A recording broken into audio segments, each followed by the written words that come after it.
அனைவருக்கும் வணக்கம். இன்றைக்கி நம்ம சுவாமி தரிசனத்தில் பார்க்க போகிற கோயில் பார்த்திங்கன்னா ஜலகண்டீஸ்வரர் கோயில். இது சிவனுக்கு உரிய கோயில். இது எங்கே இருக்குதுன்னு பார்த்திங்கன்னா வேலூர் ஃபோர்ட் பக்கத்துலேயே இருக்குது. எனக்கு இந்த கோயில் ரொம்ப ரொம்ப பிடிச்சிருந்தது. ரொம்ப அமைதியாக இருந்தது. ரொம்ப நல்லா இருந்தது. இந்த கோயில் முடிஞ்சால் வேலூர் போனீங்கன்னா ஒரு டைம் விசிட் பண்ணி பாருங்கள். இந்த கோயில் 1550வது வருஷம் விஜயநகர பேரரசு தமிழ்நாடு ஆண்டுட்டு இருந்தப்போ சின்ன பூமி நாயக் அப்படிங்கிறவர் இந்த கோயிலை கட்டியிருக்காரு. ஒரு கரையான் புத்தாக இருந்திருக்கு சிவன் மேலே. கரையான் புத்து தான் அந்த சிவனை சூழ்ந்திருந்திருக்கு. சின்ன பூமி நாயக்குக்கும் கனவுல இந்த இடத்துல சிவன் கோயில் கட்டணும்னு சொல்லிட்டு இருந்திருக்காரு. அப்போ சரி இந்த கரையான் புத்தை இடிச்சிட்டு நம்ம கோயில் கட்டலாம்னு நினச்சி இடித்தப்போ தான் அந்த கரையான் புத்துக்குள்ளே சுயம்புவாக சிவலிங்கம் இருந்ததை கண்டுபிடிச்சி அந்த இடத்துலையே கோயில் கட்டியிருக்காங்க. ரொம்ப ரொம்ப நல்லா இருந்தது இந்த கோயில். முடிஞ்சால் ஒரு டைம் விசிட் பண்ணிடுவாங்க. வா.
இந்த கோயில்ல மட்டும்தானா?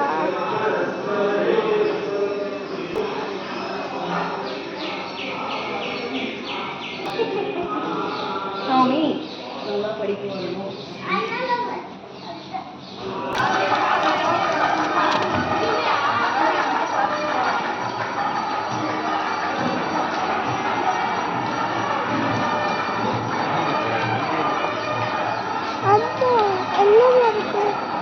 கிணறு இங்கே ஏதோ விஷயம் இருக்குது. இரு கேட்போம்.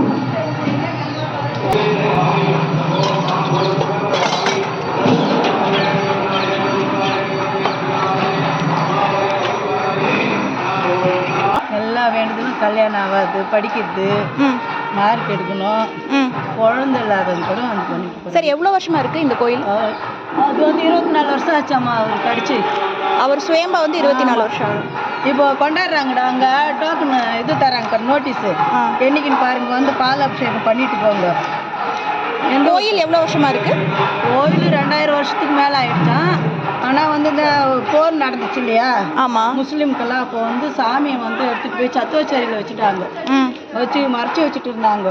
அங்கேருந்து 81ல் எடுத்துகிட்டு கும்பாபிஷேகம் பண்ணாங்க. உள்ளே இருக்க சாமி? ஆமாம். அவர் சிவன் சொல்கிறீங்க? ஆமாம், ஜலகண்டீஸ்வரர்.